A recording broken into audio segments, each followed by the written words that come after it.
Ang kwentong ito ay hango sa tunay na buhay. Karanasan ito ni Omar, taong 1981, probinsya ng Cavite. Bago natin simulan ang kwento mga kabaryo, sa mga hindi pa nakapag-subscribe, pindutin lamang ang subscribe button. Mapapakinggan nyo rin kami sa kwentong kalakbay. Yun lang mga kabaryo, umpisahan na natin ang kwento. Magandang araw sa iyo kabaryo at sa lahat ng masugid na nakikinig dito sa inyong programa. Itago mo na lang ako sa pangalang Omar. Tulad ng iba ay may kwento rin akong nais ibahagi sa inyong channel na sa tingin ko ay makapagbibigay ng aliw sa mga sumusubaybay dito katulad ko. Ang aking kwentong ibabahagi pala sa inyo ng araw na ito ay nangyari noong binata pa ako. Nakatira ako noon sa isang bayan ng Cavite at hanggang ngayon ay andito pa rin ako. Dito na ako nagkaroon ng pamilya, tumanda at nagkaroon ng mga apo. Bata pa lamang ako noon nang kinagisnan ko na ang magulong pamilya namin. Tuwing umaga kasi ay palaging nagbabangayan ang mga magulang ko dahil sa pera at pagkain. Kaya ang kinalabasan ay sumama ang mga kapatid ko sa ilang kamag-anak ni tatay at ang iba naman ay kay nanay. Sumagi nga sa isipan ko noon na sumama na rin ako sa iba naming kamag-anak nang matapos ang paghihirap naming pamilya. Pero hindi ko kayang pakisamahan silang lahat. Alam ko naman kasi na pahihirapan nila ako. Oras na nasa poder na nila. Lalo pa at nabalitaan ko na matapobre ang ilan naming kamag-anak at ginagawang alila ang mga kapatid ko. Gusto kong magalit sa mga magulang ko dahil wala man lang silang ginagawa. Pero nauunawaan ko rin kung hindi nila iyon kayang gawin. Wala silang kakayahan at mas pabor sa kanila na naroroon ang mga kapatid ko kaysa kasama namin pero wala namang makain. Kaya't nang magkaisip na ako ay lumayas na ako sa bahay. Nagpalaboy-laboy ako. Nagtrabaho sa mga pabrika ng sabon, sapatusan, damit at kung ano-ano pa. Hanggang sa nagtrabaho ako sa paggawaan ng hollow blocks. Minsan ay sumama ako sa anihan ng tubo. Maraming trabaho ang pinasok ko kabaryo. Hanggang sa nakapag-ipon ako at nagpagawa ng sarili kong bahay. Lumayo na ako kila inay at itay pero paminsan-minsan ay dinadalaw ko sila at binibigyan ng pera. Noong naging maayos ang trabaho ko sa isang pabrika ng asukal sa Cavite ay hindi na ako umalis doon. Iyon na ang ikinabubuhay ko. Hanggang sa bigla na lamang akong nalulong sa sugal dahil sa mga kaibigan ko. Pagkatapos kasi ng trabaho namin ay niyayaya nila ako na magsugal. Maraming sugalan na ang napuntahan ko sa iba't ibang nayon. Hanggang sa sugal sa tuwing may lamay ay pinupuntahan ko na kasama ang aking mga kaibigan. Lalo na itong si Doming. Isang hapon ay agad siyang tumungo sa bahay ko para yayain ako na tumungo sa lamay sa kabilang baryo. Pambihira naman Doming. Ang aga-aga pa nga nandito ka na. Sabihin mo gusto mo lang makikape at kumain ng pandesal. Dinadahilan mo pa na niyayaya mo ako para sa sugal mamaya sa lamay sa kabilang baryo eh. Ano ka ba Omar? Siyempre pareho lang din yun. Sinabay ko na. Pero sinasabi ko sa iyo, magiging maganda ang laban nito natin mamaya dahil may mga pera ang sasali. Tiba-tiba na naman tayo nito mamaya kapag suswertein tayo. Oo na, pupunta na ako. Sayang naman kapag nanalo ako mamaya no. Pambili ko ng bigasyon at pambayad ng kuryente. Siya nga pala Doming. Ano nga palang ikinamatay nung pinaglalamayan? Yan, ayos yan Omar. At ang sagot ko naman sa tanong mo kung ano ang ikinamatay ng lalaki, hindi ko rin alam. Pero bali-balita na kinain daw ng aswang.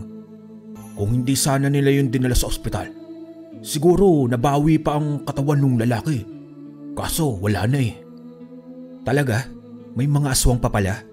Akala ko naubos na ng mga antingero ang mga masasamang nilalang na yan. Omar, hindi ko rin alam eh. Isa pa, naniniwala ka ba talaga na may mga antingero at albularyo na pumapatay sa mga aswang? Huwag mong sabihin na naniniwala ka na ngayon sa mga usapan ng mga matatanda. Walang katotohanan ng mga yun. Isa pa, hindi rin totoo ang aswang. Baka namatay lang ang lalaki na yun dahil may malubhang sakit. Ayaw lang sigurong ipaalam ng pamilya. Kaya ginagawang dahilan pa siguro ang mga aswang. Hindi na ako magtataka kung ayaw mong maniwala, Doming. Pero sinasabi ko sa iyo, totoo sila. Maniniwala ka na lang kapag nakita mo na sila gamit yung dalawa mong mga mata. Naku, maniwala ko riyan. Akin na nga yung kape ko at ako na ang magtitimpla para sa sarili ko. Parang wala kang plano na ipagtimpla mo ko eh. Naku, buti at alam mo dahil wala talaga. Magkusa ka nga riyan at magluluto na ako ng hapunan. Tawa ng tawa naman si Doming nang marinig ang sinabi ko. Tumayo siya mula sa kanyang kinauupuan at kumuha na ng tasa para magtimpla ng kape. Doon na rin siya naghapunan sa bahay at sabay kaming tumungo sa Lamay sa kabilang baryo ng mag-aalas 6:30 na ng gabi. Pagdating namin sa Lamay ay may mga tao na at ang ilan ay nagsisimula na sa kanilang pagsusugal. Tulad nga ng sabi ni Doming sa akin, maraming ang dayong mga sugarol ng sandaling yon. Malaking halaga ang tinataya nila. Dito nag-obserba muna kaming dalawa ni Doming bago kami nagsimula sa pagtataya. Nung una ay sunod-sunod ang talo namin. Ngunit kalaunan ay paunti-unti na akong nananalo. Mula sa maliliit na halaga na tinataya ko hanggang sa pinalalaki ko na iyon. Tuwang-tuwa naman sa akin si Doming dahil sa sunod-sunod kong pagkapanalo. Pero sa kabila nun, ramdam ko ang tensyon sa panig ng aking kalaban. Napatingin naman ako kay Berting na siyang dumayo roon sa Lamay para sumugal. Kanina kasi ay siya ang tumatawa dahil sunod-sunod ang pagkapanalo niya. Pero nang ako na ang pumalit ay hindi na ito natutuwa. Kitang-kita ko sa mukha niya ang labis na pagkainis habang binabalasa ang mga baraha. Mukhang sinuswerte ka yata ngayon, Omar. Kanina ang malas mo pa. May ginagamit ka bang mahika o baka nandadaya ka riyan? Anong ibig mong sabihin, Berting? Nakapagtataka naman kasi na kanina sa maliit na taya mo ay natatalo ka. Pero noong nilakihan mo na ay sunod-sunod na ang pagkapanalo mo. Berting, hindi ko gusto ang tabas ng pananalita mo. Sinasabi mo bang nandadaya ako? Parang gano'n na nga, Omar. Nakapagtataka naman kasi. Huwag ka sanang magagalit. Pero huwag kang mag-alala. Itutuloy natin ito. Pero kung mananalo ka pa rin sa susunod, ibig sabihin nandadaya ka nga. Paano naman ako mandadaya kung maraming taong nakapaligid sa akin? Hindi ba at mga kasama mo pa nga sila na tumungo rito? Wala akong ginagawang masama. Kahit pa pumikit ako ngayon, para lang mapatunayan sa iyong hindi ako nandadaya, kayang-kaya kong gawin. Hindi na kailangan, Omar. Ayoko namang sabihin ng mga kasama natin na minamalit kita. Isa pa, wala rin naman akong patunay. Sabihin na lang natin na parang tulong ko na rin ito sa inyong mga taga rito. Kaibigan Berting, tanggapin na lang natin na swerte siya ngayong gabi. Magaling lang talaga itong si Omar maglaro. Ilang beses na tong sunod-sunod na nananalo sa sugal eh. Ganoon ba, Doming? O siya, sige. Tignan natin kung gaano kagaling talaga yung si Omar. Hindi ko naman nagustuhan ang pagngisi sa mukha ni Berting ng mga oras na yon. Parang minamaliit niya ang kakayanan ko at mukhang naniniwala lang siya na sinuswerte ako. Hindi rin nakatakas sa akin ang pagsenyas niya sa ilan niyang mga kasama. Pumwesto ang mga ito sa aking likuran na parang binabantayan nila sa susunod kong galaw. Tulad ng inaasahan ko, sunod-sunod nga ang pagkapanalo ko. Malakas ang kutob ko na hindi na yon swerte, kundi magaling talaga akong sumugal. Galit na galit ang mukha ni Berting habang nakatitig sa akin. Sinabi niya sa kanyang mga kasama na hindi naman ako nandadaya at talagang magaling akong sumugal. Bigla naman siyang tumayo mula sa kanyang kinauupuan. Hindi ko inaasahan na may taong makakatalo sa akin pagdating sa sugal. Noon pa man ay wala pa sa akin nakakatalo. Ikaw pa lang ang taong nakagawa nun, Omar. Kung ano man ang pandaraya na ginawa mo, hanga ako dahil hindi man lang yun napansin ng aking mga kasama. Kanina ka pa, Berting ah. Kita mo naman na hindi nandaya ang kaibigan ko. Kung hindi mo matanggap ang pagkatalo mo, huwag ka na magsugal. Akala mo ba dahil may pera ka, sa'yo papanig ang swerte? Tama na yan, Doming. Hayaan mo na siya. Kaibigan Berting, kung hindi mo matanggap na natalo kita ngayong gabi, Wes, bumalik ka ulit bukas dito. Maglaro tayo ulit. Isusugal ko ang pera na napanalo ko ngayon. Tignan natin kung swerte pa ba at pandaraya lang talaga. Maganda ang naisip mo, Omar. Pahayag ako sa gusto mong mangyari. Bukas ha. Paano? Aalis na kami. Tinanguan ko lamang si Berting bago sila umalis ng mga kasama niya. Nang mawala na sila sa aking paningin, ay bumalik na ang mga nagsusugal kanina na naudlot dahil sa laban naming dalawa. Agad namang lumapit sa akin ang kaibigan kong si Doming. Bakas pa rin ang inis sa mukha niya habang nakasunod pa rin ang pagtingin sa dinadaanan nila Berting. Inakbayan ko naman siya at saka inabutan ng 1,000 mula sa pinalalunan ko. Bigla namang umaliwalas ang mukha nito. Naku, maraming salamat dito, Omar. Ang swerte mo talaga sa sugal, ano? Palagi kong nananalo. Nababanas lang ako sa naging kalaro mo kanina. Sabihin ba naman na nandadaya ka? Kitang-kita naman ng dalawa niyang mga mata na wala ka namang ginagawa. Hayaan mo na lang yon, Doming. Siguro ganun talaga ang pakikitungo niya sa mga nakakalaro niya kapag natatalo siya. Isa pa, hinamon ko naman siya ng isa pang laro bukas. Mapapatunayan niya rin na hindi naman talaga ako mandaraya. Huwag mo nang isipin ang lalaking yun. Hindi naman taga dito yun sa atin eh. Kaso Omar, base sa mga sinabi at mukha nun, parang may gagawing masama eh. Nako, kapag may binabalak talaga yung bukas, sinasabi ko sa'yo Omar, makakatikim yun sa akin. At ano naman ang gagawin mo, Doming? Pero huwag ka nang mag-alala. Ako na ang bahala doon. Hindi ako nang gagalawin. Lalo na at nandito tayo sa teritoryo natin. Kaya huwag siyang magkakamali na kalabanin niya tayo. O siya, diyan ka na lang muna at magbibigay lang ako ng konting tulong sa pamilya ng namayapa. O sige Omar, dito lang ako at hihintayin kita. Magbigay ka rin ng balato sa mga kasama natin dito sa pagsusugal. Panalo ka eh. O sige na, eto ibigay mo sa kanila para pambili ng alak.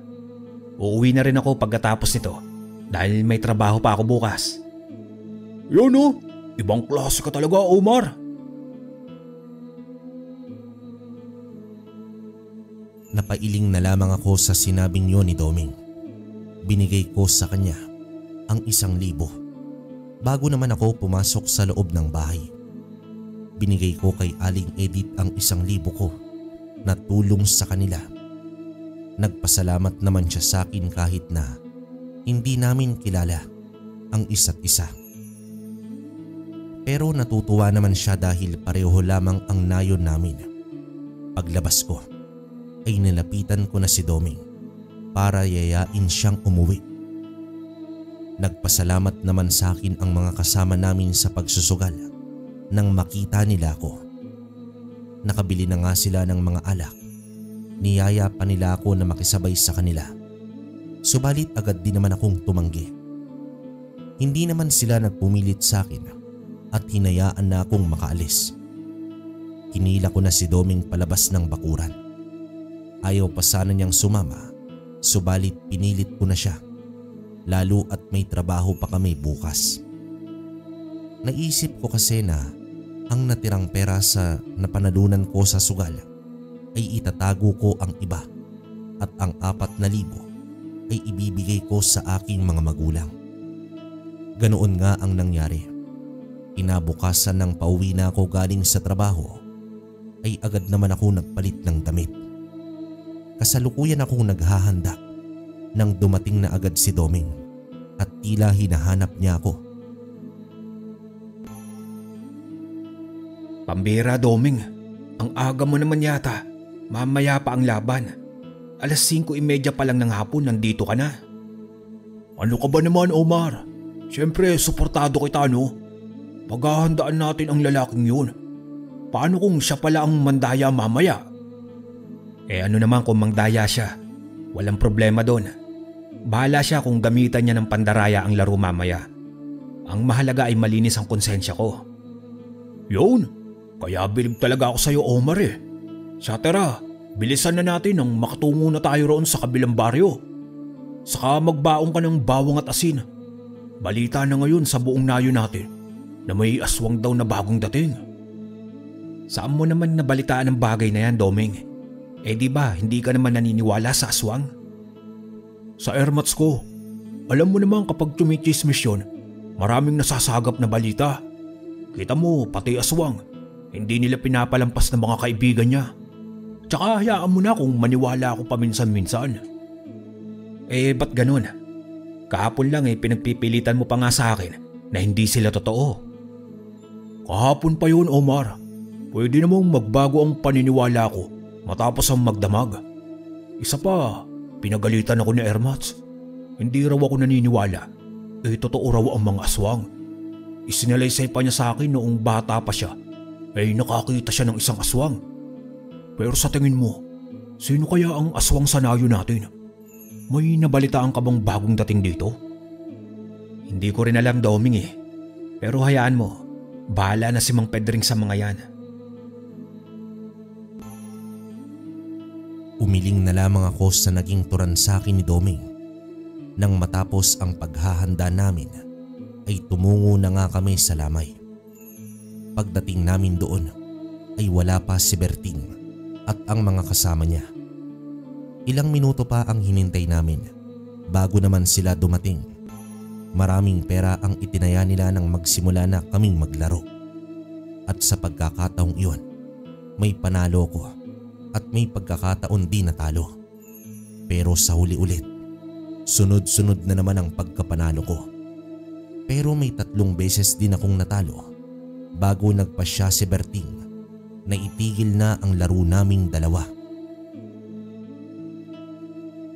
Kumbinsido na ako, kaibigang Omar, na magaling kang maglaro hanggang sa muli nating laban. Maraming salamat, kaibigang Berting. Kapag bumisita ka ulit rito sa nayo namin, sabihan mo lang ako. Sige, Omar, at mauuna na rin kami. Hindi na rin kami magtatagal at may pupuntahan din kami sa kabilang nayon.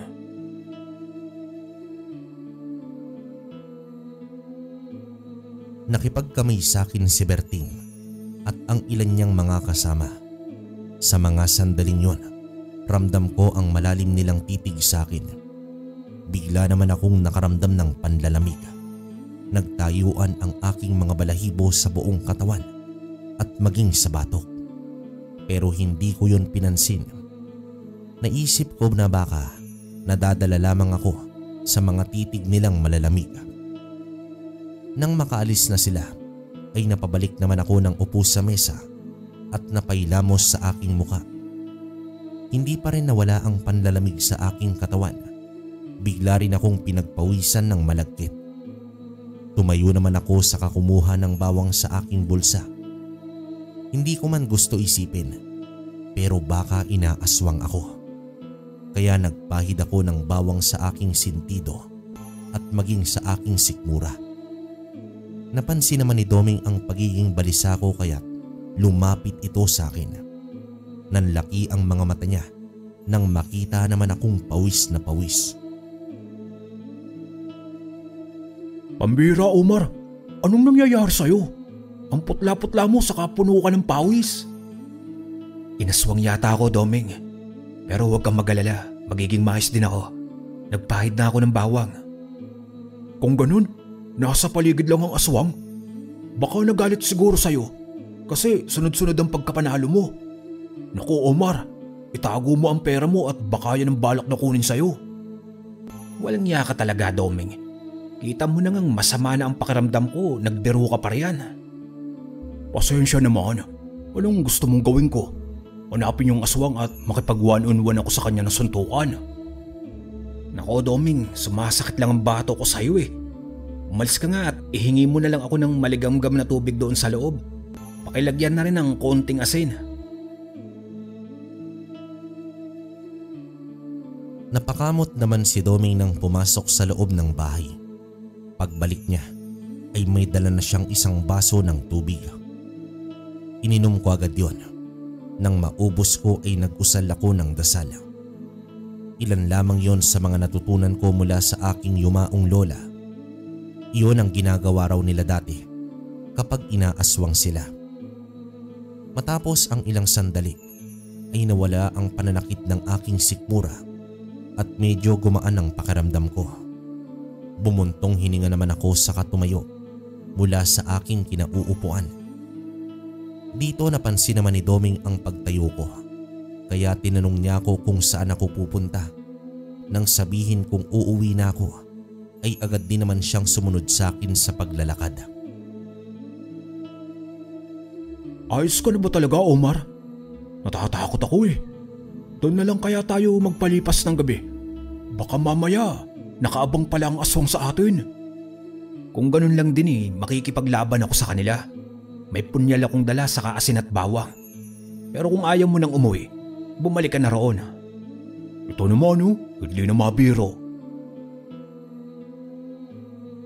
Hindi ko na pinansin pa si Doming at tuloy-tuloy na ako sa aking paglalakad.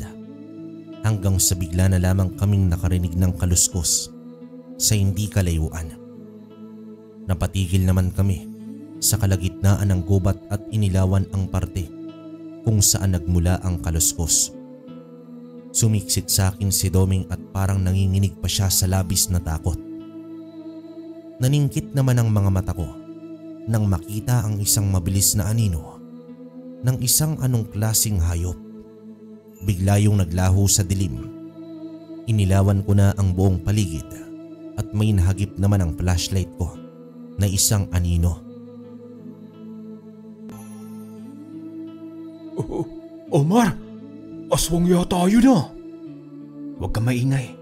Dumakot ka ng asin at bawang sa bulsa mo.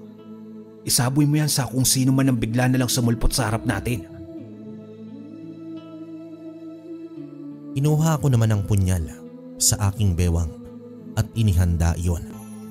Ilang sandali pa ang lumipas nang may biglang lumukso na malaking aso sa aking harapan. Sa takot at gulat ni Doming ay napasigaw siya ng malakas at ang pinagawa ko sa kanya ay hindi niya ginawa. Sa halip, tumakbo siya ng malakas at purong sumisigaw. Hoy, Doming! Doming! Pampira at iniwan nga ako. Walang yaka talaga. Napamura naman ako ng malutong nang matanaw ko na lamang ang papalayo niyang bulto. Binalingan ko naman ang malaking aso na kaninang bigla na lamang sumulpot sa harap naming dalawa. Pero wala na ito ron. Muli kong inilawan ang buong paligid. Nang masiguro ko na wala naman ay nagpatuloy na ako sa aking paglalakad. Ngunit ramdam ko pa rin ang presensya sa aking likuran. Parang may nakatitig sa akin. Nagtayuan ang balahibo ko sa batok. Humigpit ang pagkakahawak ko sa aking punyal. Nakahanda naman akong saksakin kung sino man ang nakasunod sa akin ng mga sandaling yon. Lumabas ka. Alam kong naririnig mo ko. Harapin mo ko at magpakita ka sa akin. Naramdaman ko naman ang pagluntag nito sa aking likuran. Paglingon ko ay isang napakalaking itim na aso ang bigla na lamang bumungad sa akin. May mapupula siyang mga mata, naglalaway at matutulis na mga ngipin. Ngumisi naman ang aso at hindi ako pwedeng magkamali. Isa itong aswang. Bigla itong tumakbo patungo sa akin. Sa takot at pagkabigla, hindi naman ako nakagalaw sa kinatatayuan ko. Bigla niya akong sinakmal sa aking braso. Napasigaw naman ako nang maramdaman ko ang pagbaon ng kanyang matutulis na ngipin doon. Akala ko ay katapusan ko na ng mga sandaling yon, pero may bigla na lamang na dumating. May isang malaking bato ang tumama sa aswang, dahilan para tumilapon ito sa hindi kalayuan. Sinundan pa ng bagong dating ang aswang at mabilis niya itong sinaksak ng ilang beses. Sa pagkakataong iyon, bigla na lamang nanlabo ang aking paningin at bago ko pa makita ang nagligtas sa akin ay nawalan na ako ng malay. Isang mahinang tapik at boses ang nagpagising sa akin ng mga sandaling yon. Nang imulat ko ang aking mga mata, ay isang nakasinding apoy ang bumungad sa akin at mabatong paligid. Dito bumangon ako at bigla sa isipan na baka natangay na ako ng aswang. Huwag kang matakot, Omar. Ligtas ka na. Napatay ko na ang aswang. Nandito ka sa pinagtataguan ko pansamantala. Hindi ko na siguro kailangan magpakilala pa sa iyo. Sa tingin ko ay nakilala mo na ako. Pinakatitigan ko ang matandang lalaki na nasa aking unahan. Nakaupo siya roon habang nakatitig sa akin. May makapal siyang bigote sa kanyang muka at medyo mahaba na iwan. Magkahalong puti at itim ang balbas niya. Pati ang kanyang buhok ay ganoon din. Base naman sa itsura niya ay mukhang nasa edad 60 pataas na ang lalaking yun. Ikaw po ba yung ermitanyo na si Mang Pedring? Ako nga, iho. Mabuti at dumating ako sa tamang oras.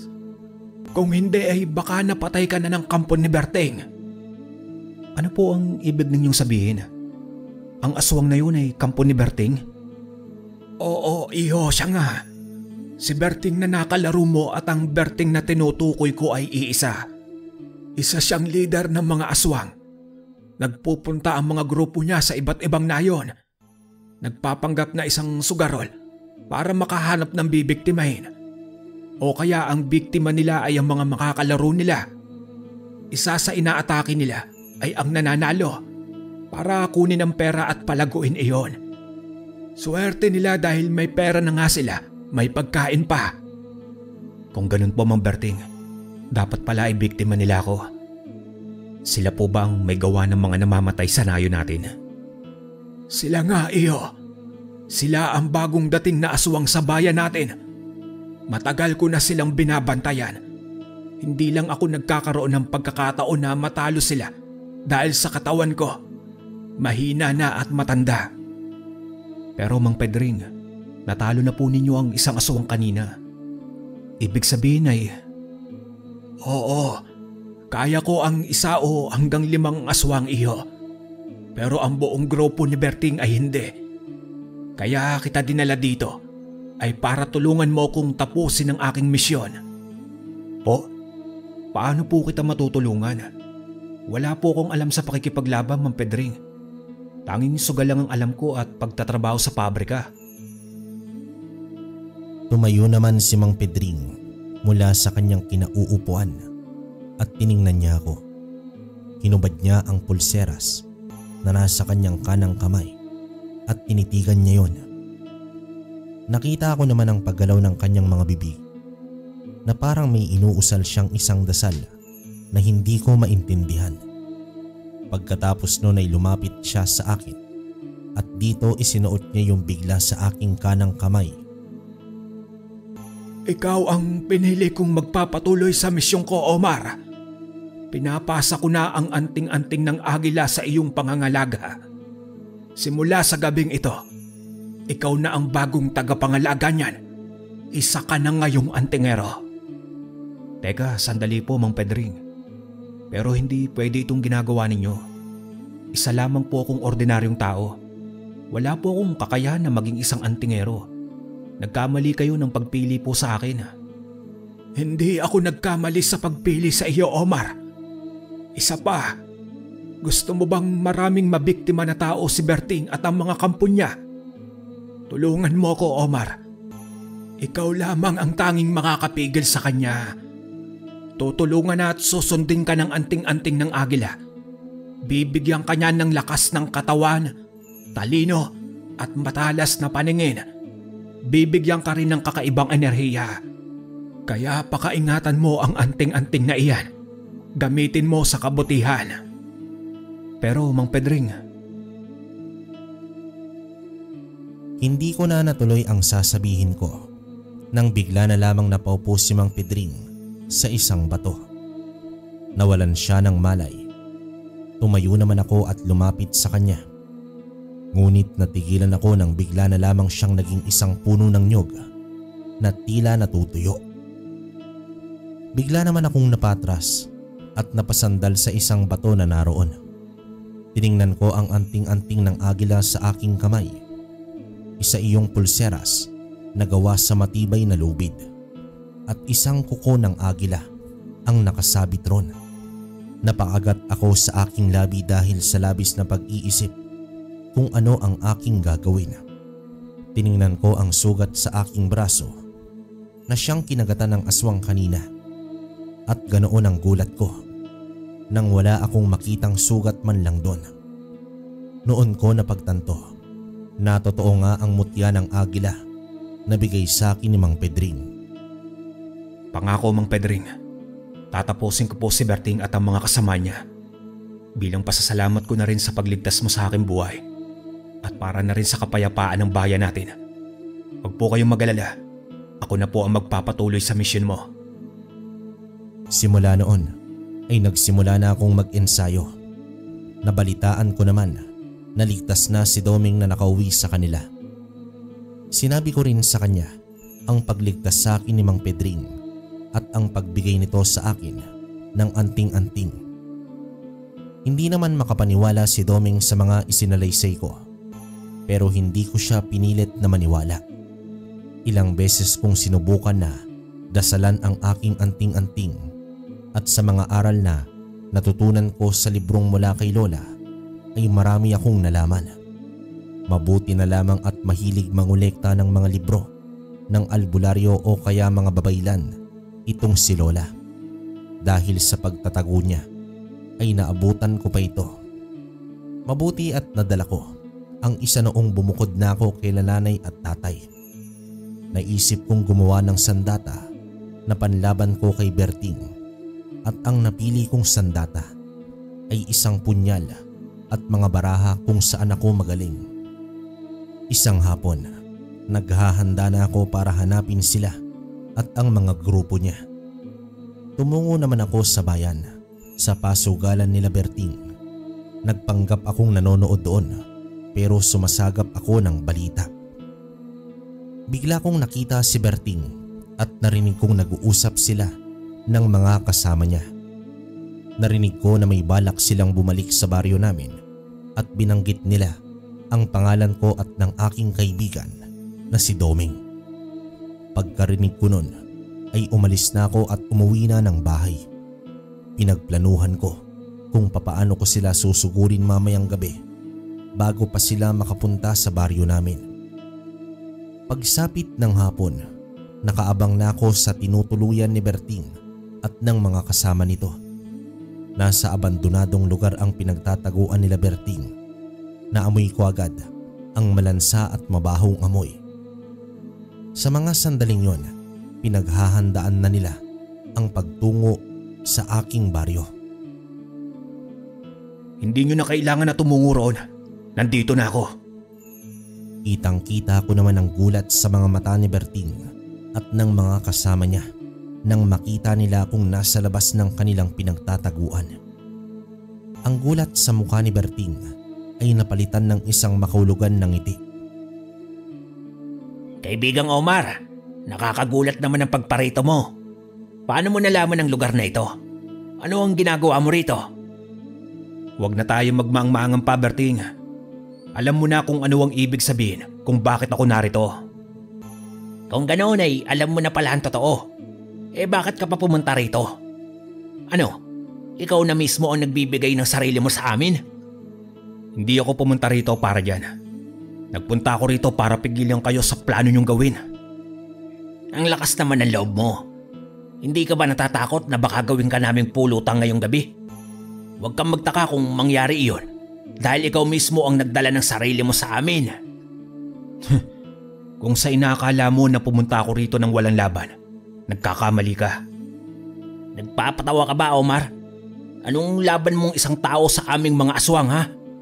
Akala mo ba ay matatalo mo kami dahil lang sa tapang ng loob mo? Diyan ka nagkakamali ng akala, Berting. Nandito ako para ipagpatuloy ang misyon ni Mang Pedring. Nandirito ako para tapusin kayong lahat at paslangin. Nang sa ganoon, wala na kayong mabiktima ng mga inosenteng tao. Nakahanap na pala ng bagong tagapagmana ang matandang yun. Nakakatuwa lang at ikaw ang pinili niya sa kabila ng lahat. Pwes, sisiguraduhin ko na ikaw ang huling hahawak ng anting-anting niya, Omar. Mamamatay ka sa mga kamay ko ngayong gabi. Kung mayroon mang mamamatay sa ating dalawa, Berting, ikaw yon. Sisiguraduhin ko na ikaw ang mapapaslang ko ngayong gabi nang matapos na rin ang kasamaan at pandaraya mo. Tignan natin kung magagawa mo ang bagay na iyan, Omar. Kumilos ang mga kasama ni Berting at pinalibutan nila akong lahat. Napangisi naman siya habang sumisigaw sila. Tumingala sila sa langit at nakatitig sa maliwanag na bilog na buwan. Sa isang iglap, bigla lamang silang nagpalit ng anyo sa napakalaking itim na mga aso. Hinugot ko ang punyal na nasa aking bewang at nagdasal. Binilang ko silang lahat at nasa 10 ang mga kasama ni Berting. Hindi ko pa alam kung ilan ang nasa loob at mukhang abala sa kanilang ginagawa. Biglang sumugod ng sabay-sabay ang mga aswang patungo naman sa akin. Naglalaway silang lahat habang nakatitig sa amin ang mapupula nilang mga mata. Gustong-gusto nila akong patayin pero hindi ko hahayaan na mangyari yun. Nang malapit na sila sa amin, mabilis naman akong lumukso ng mataas. Dahilan para magbungguan silang 10 sa isa't isa. Mabilis nga akong tumungo kay Berting nang makababa na ako sa lupa. Kahanga-hanga, Omar. Napag-aralan mo na agad ang paggamit sa anting-anting ni Pedring. Pero huwag kang masyadong kampante sa tangan mo. Dahil kilala ko ang mga kilos ni Pedring. Alam ko rin na iisa lang din ang mga galaw nyo.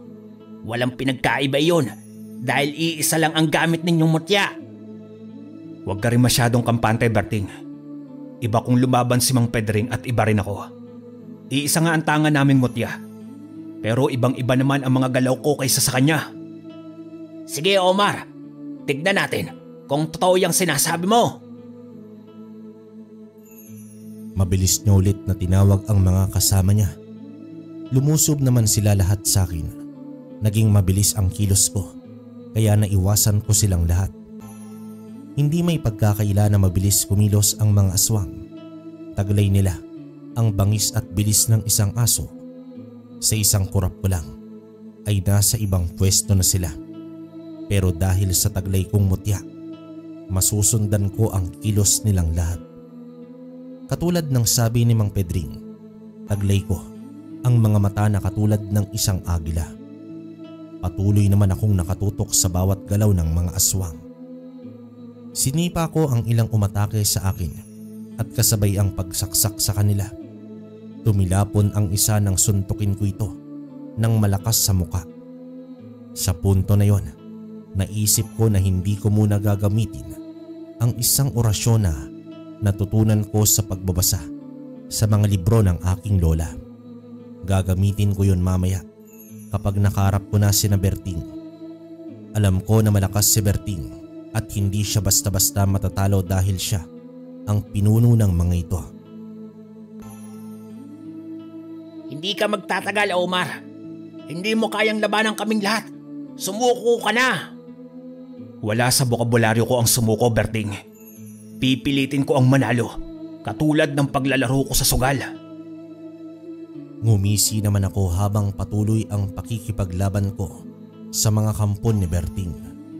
Nag-usal ako muli ng isang orasyon na nagpapalakas ng mutya. Ilang sandali lang ay ramdam ko ang matinding lakas na dumadaloy mula sa anting-anting ng agila patungo sa aking buong katawan. Tinawag ko ang espiritu ng agila at sa isang kisap mata para naman akong nagkaroon ng pakpak sa bilis ng aking mga galaw. Isang aswang ang umatake mula sa likod, ngunit bago pa man ito makalapit, isang mabilis na suntok ang pinakawalan ko. Tinamaan siya sa kanyang panga, dahilan para tumilapon siya sa ere.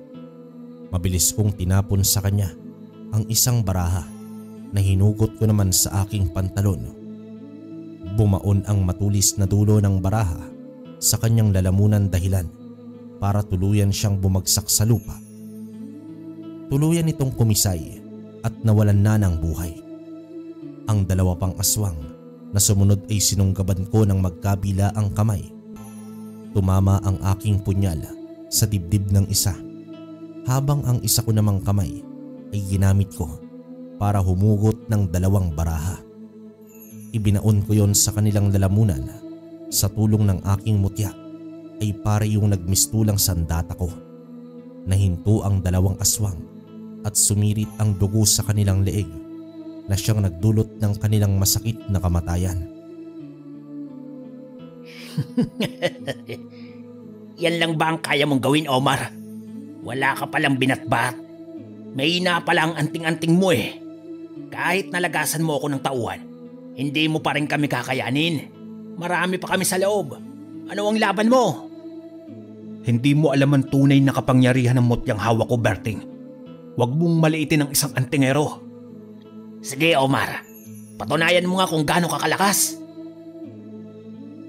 Muling umatake ang mga kasama niyang natitira pa. Pinalipad ko ang aking mga baraha at natamaan ang mga ito sa kanilang katawan. Pero konting galos lamang ang kanilang natamo, kaya kinakailangan ko silang saksakin gamit ang punyal. Ginamit ko ang bilis ng aking galaw at inisa-isa ko silang pinagsasaksak.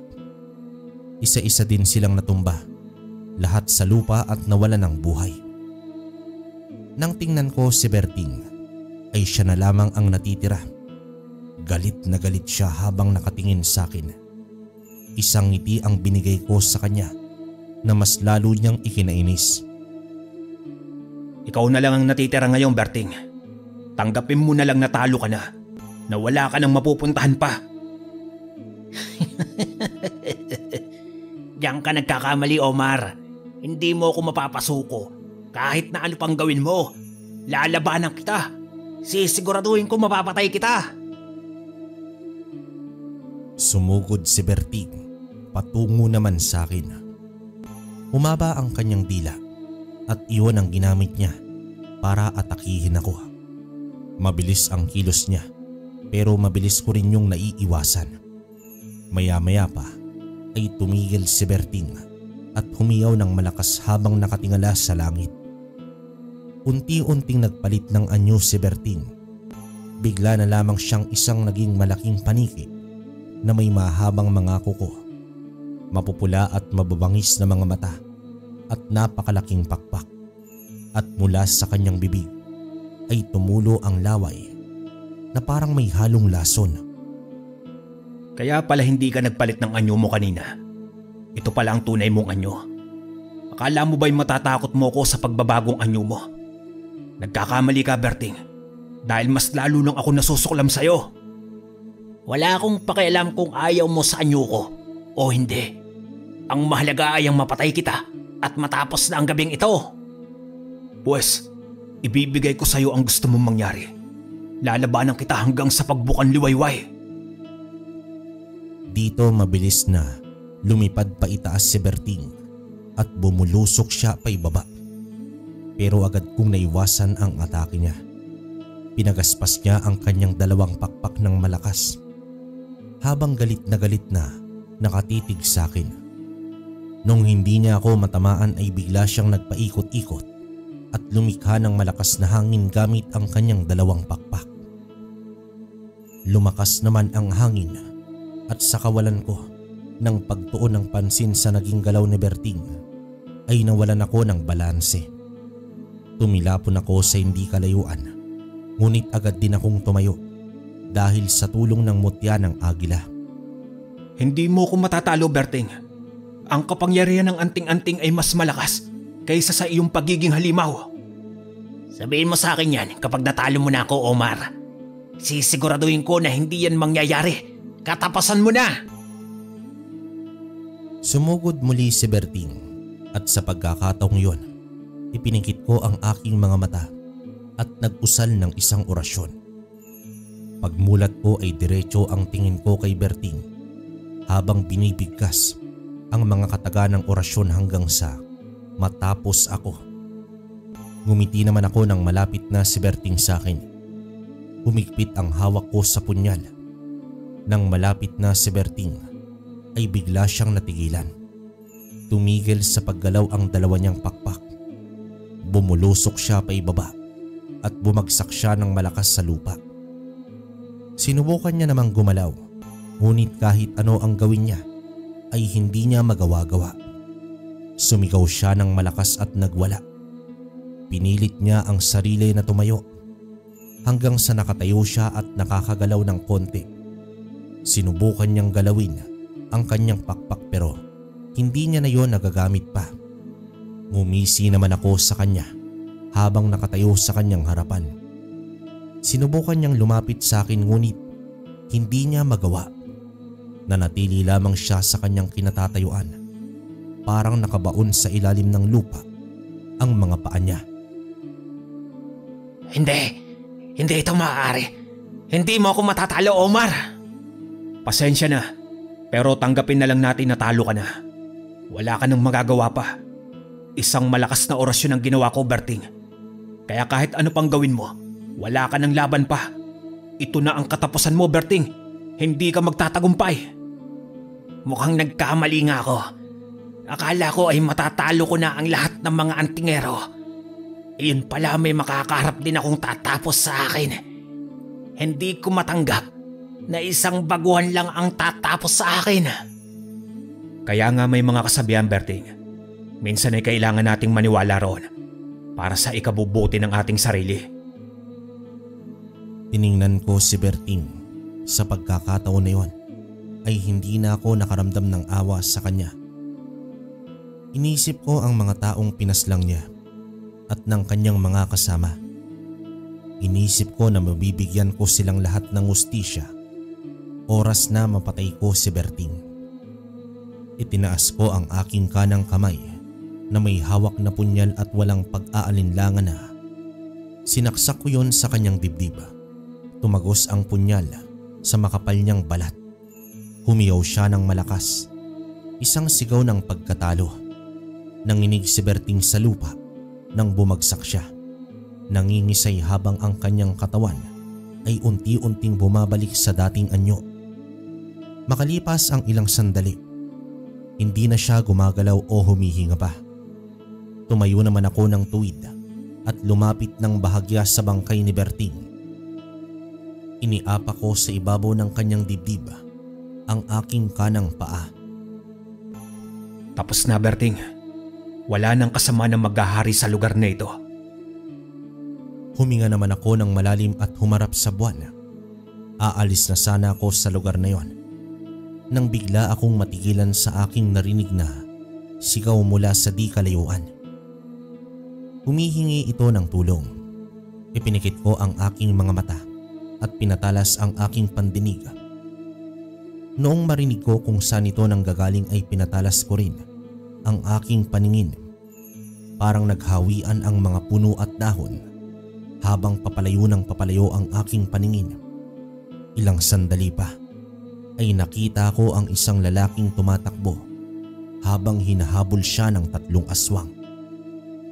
Nakilala ko agad ang lalaki, si Tonyo, isa sa mga nakalaro ko ng sugal. Base naman sa anyo ng mga aswang ay hindi ako pwedeng magkamali na mga kasama pa niya ito. Mabilis naman akong lumundag at pinabayaan kong gumaan ang aking katawan sa ere hanggang sa natagpuan ko na lamang na parang nililipad ko ang daan. Mabilis akong nakarating sa kinaroroonan ng lalaki. Pagdating niya sa harap ko ay agad ko siyang hinawakan sa kanyang braso at pinigilan ko ito. Bitiwan mo ako! Bitiwan mo ako! Huwag mo akong patayin! Uminahon ka, hindi kita sasaktan.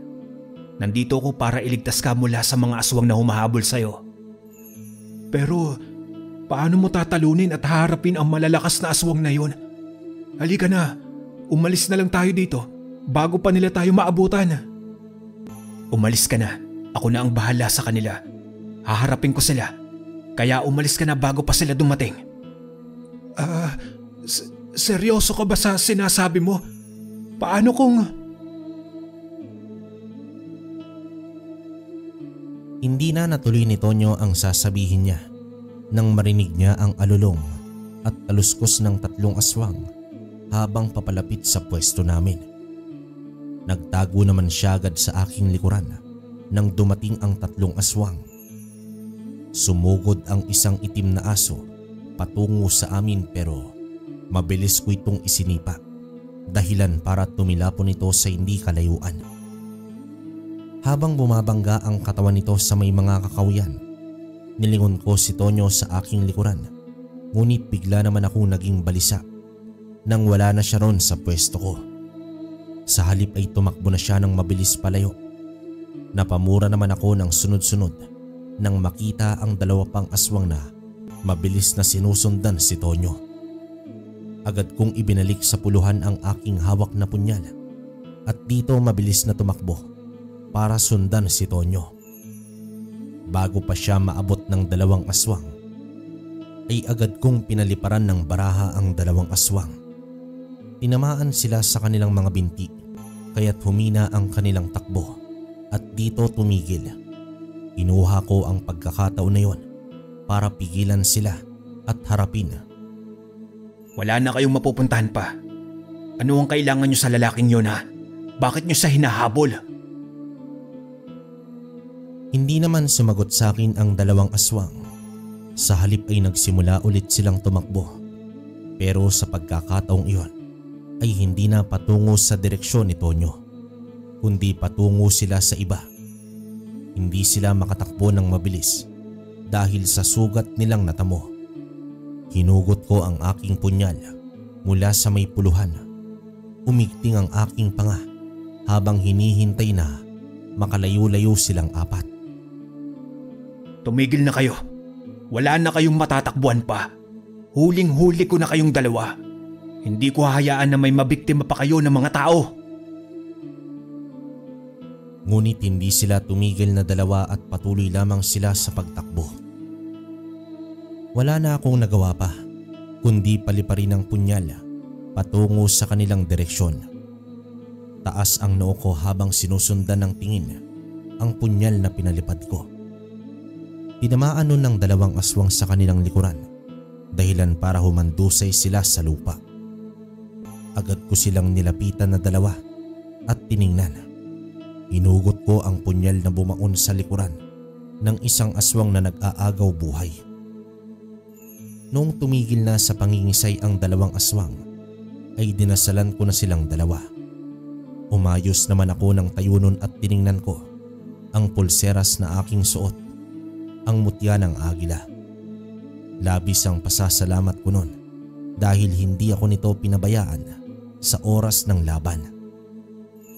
Kumuyom ang kamay ko at sinundan si Tonyo. Mabilis ang pagtakbo ko para maabutan ko siya. Noong makita ko siyang nakauwi na sa kanila ay napangiti naman ako. Ako naman ay umuwi na ng bahay para makapagpahinga na rin ang gabing yun. Dumaan pa ang mga araw ay naging maayos naman ang baryo namin at buong nayon. Wala na ring nabalitaan na mga bagong biktima ng aswang. Ang iba ay usap-usapan pa rin ang tungkol sa mga aswang. Ako naman ay patuloy sa pagbabantay sa buong paligid para masiguro ko ang kaligtasan ng mga tao sa aming nayon. Ang pagkakaibigan namin ni Doming ay nagpatuloy rin, ngunit minsan na lamang kaming nagkikita dahil abala sa aming sariling buhay. Hanggang isang araw ay bigla na lamang siyang dumating. Naghahanda na sana ako noon para tumungo sa bayan. Sinabi niya sa akin na nawawala ang kapatid niya.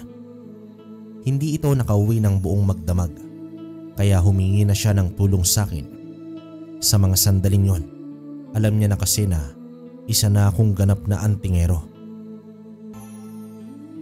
Tulungan mo ako, Omar. Ang hula namin ay kinuha siya ng aswang. Sige Doming, huwag kang mag-alala. Hahanapin natin siya. Maraming salamat.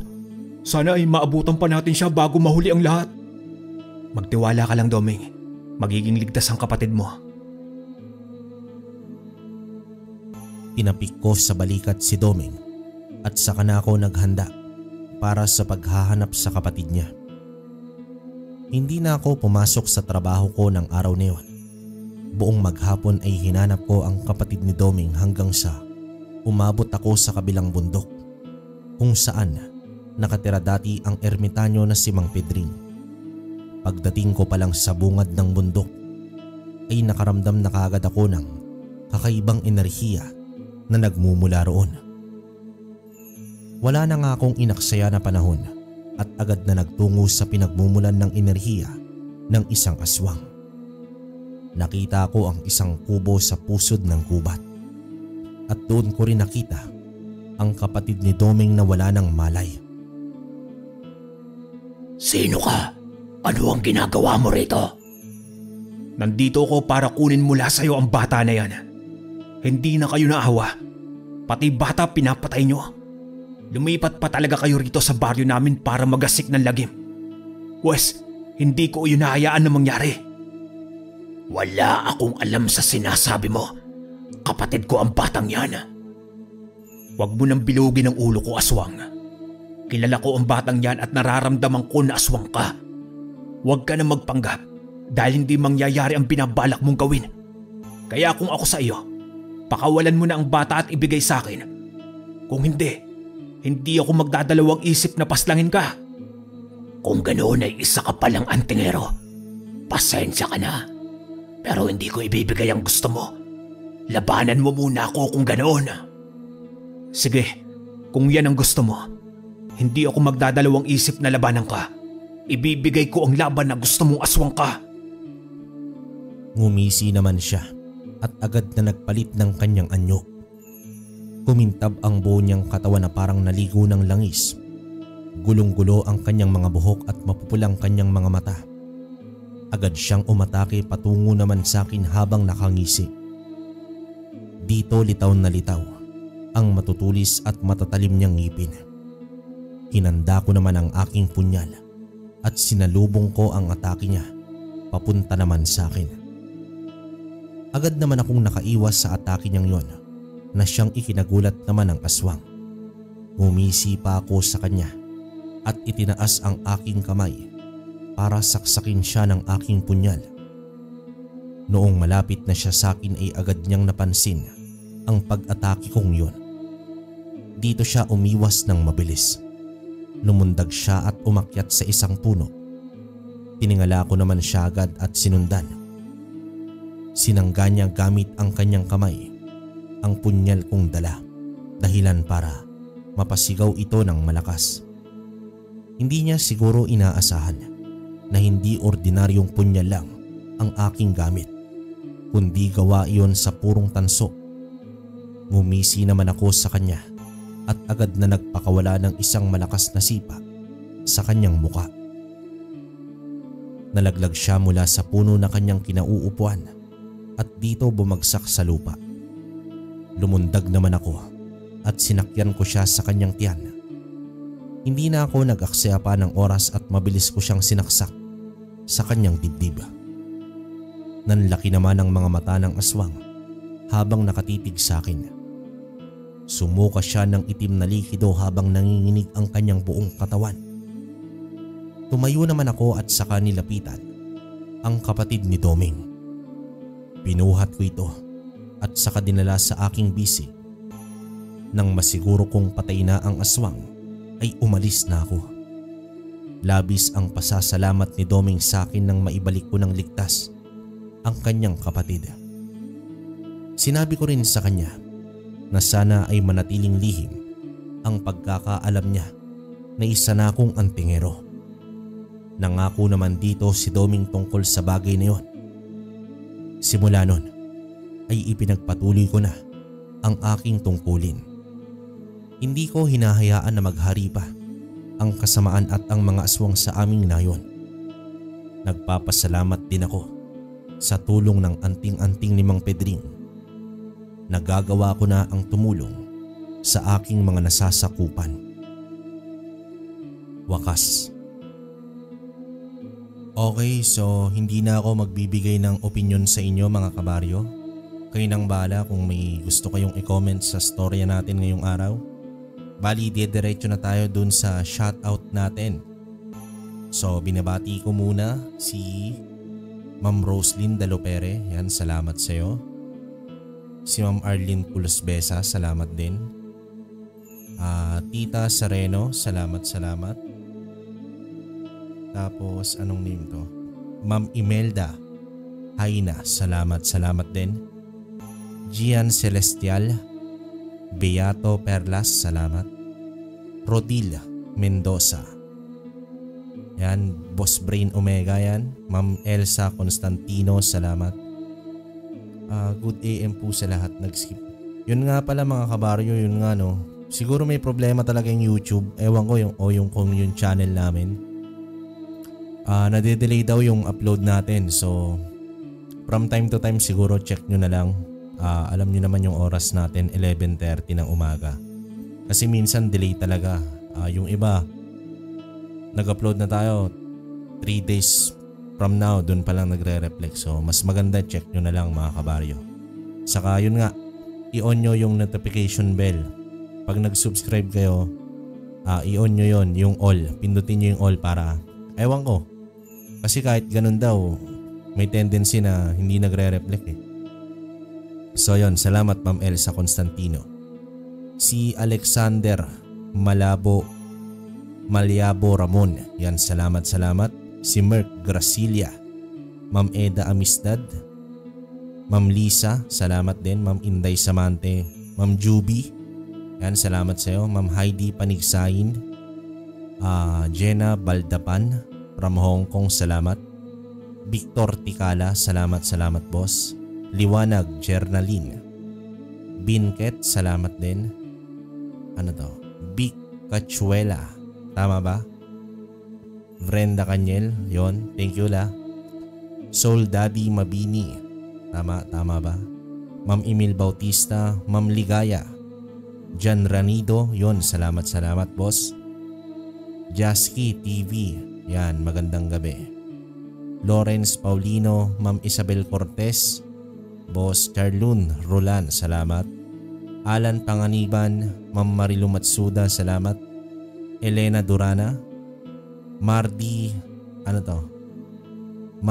Apurado, salamat.